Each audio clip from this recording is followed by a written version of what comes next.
Hello, everyone, and welcome back to another Movie Nights movie review. It is me, Dalton Burdett, with the amazing Nick Iricchio. Nick, how are you, my friend? I'm feeling. Oh man, I didn't think of one. Oh my god, you just started immediately. The pun was not there. The pun was not there. I'm feeling toothless. There you go. There you go, buddy. Today we're talking, obviously, about the 2025 live-action remake of How to Train Your Dragon, directed by Dean DeBlois, or DeBlois, however you pronounce the name. Forgive me if we said it wrong. And this film is, like we said, a live-action remake of the 2010 animated film of the same name. Dean DeBlois actually was one of the directors of the original animated film, who's come back to direct this film. And this film stars Mason Thames as Hiccup. It has Gerard Butler reprising his role as his father, and has countless other amazing actors in it as well. Let's dive into just exactly how we feel about it, Nicholas. And I'm going to start. And let me just say, the original animated film is great. It's a great film. This film is that film. So, technically, this film's really good because it is that film. And if that's what you want, if that's what you're hoping to see, like if you go to this hoping for just a faithful recreation of that original animated classic, you get it, and you get it in spades. And it's really well made.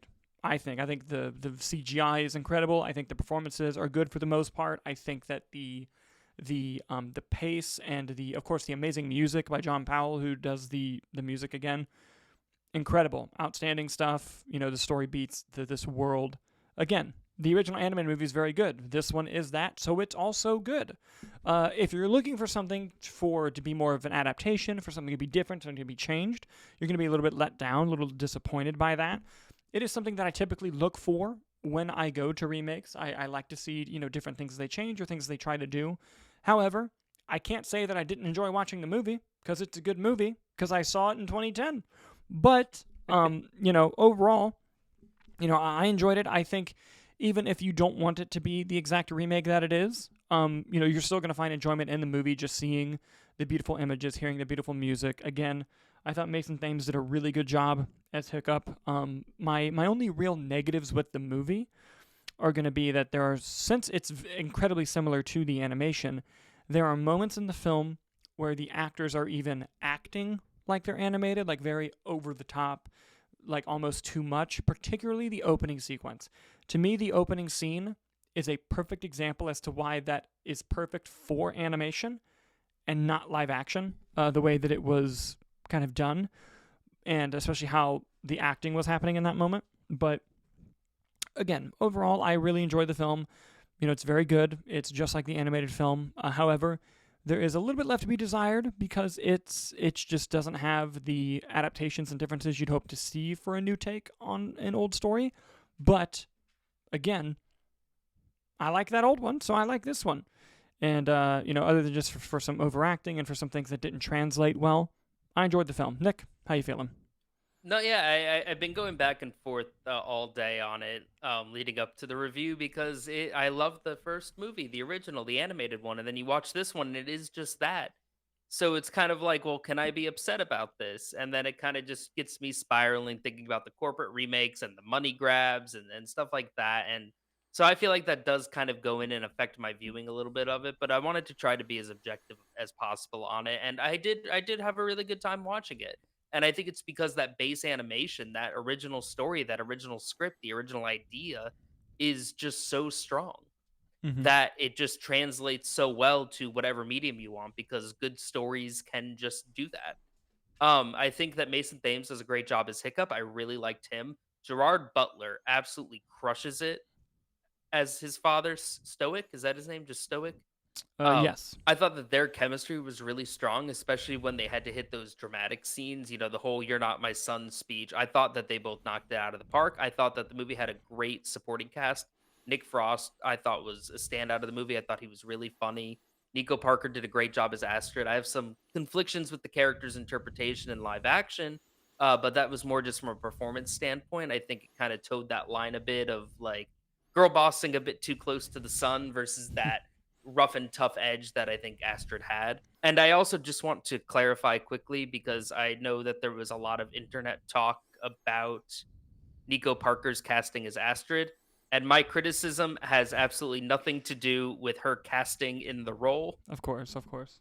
and all of that. I just wanted to clarify that it was morely just the interpretation that they decided to go with this, but not in regards to any racial. Yeah, not just Nico Parker existing as a person. Exactly. She was in a great movie called Suncoast, I think people should watch, with Woody Mhm. Harrelson. I really enjoyed it, and she was phenomenal in it. But I thought she did a great job. I thought her chemistry with Mason Thames was great, especially when you get to the drama scenes. And I agree Mhm. with your sentiment that I think when they were overacting and trying to be animated is when the movie kind of felt like, well, I'm just going to watch the animated movie, but when you kind of see these human moments and these human connections with human actors, I think I think that they hit those story beats very well.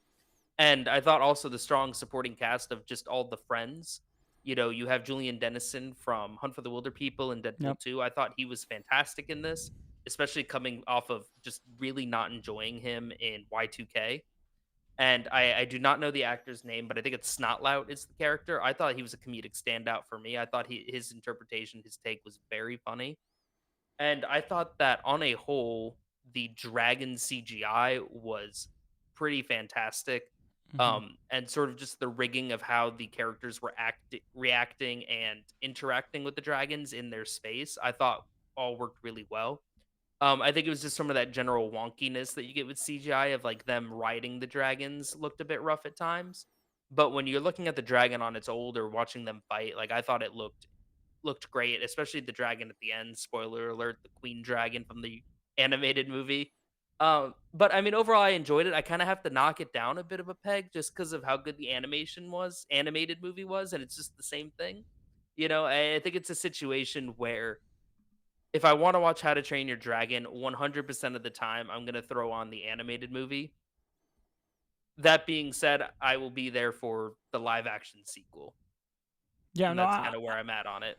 I feel in a very similar vein of you. I like that you pointed out that when the movie does have subtlety, that's when the movie soars, and I fully agree, especially with the chemistry between Nico Parker and Mason Thames, like you said. Yeah, I liked Nico Parker's Astrid a little bit more than you did. I also think that there are, obviously, when we say like it's the animated film again, there are obviously some small differences that happen in the film. They do a storyline with Snotlout and Spitelout as a father and son. It's a very like small story, but I think it worked really well, as you said as well.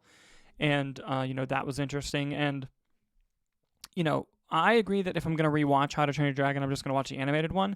But like you said, I'm gonna see the live action second one because I like the story and I'm gonna watch it again. Even if they decide to just do that film again as well. And I do think that, for kids, like, it's going to be a very interesting thing, like, especially if you're a huge fan, if you love Toothless. The CGI of the dragons, like you mentioned, is outstanding. I think overall the movie looks pretty excellent. I thought that the look of the movie was really well done.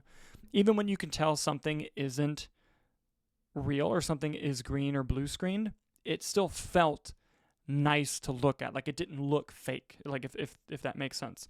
Yeah. And that was really nice to see as well. Guys, what did you think of How to Train Your Dragon? Did you have a chance to watch it yet? And once you do, please let us know your thoughts and comments down below. As always, thank you so much for watching, and we'll see you on the next review.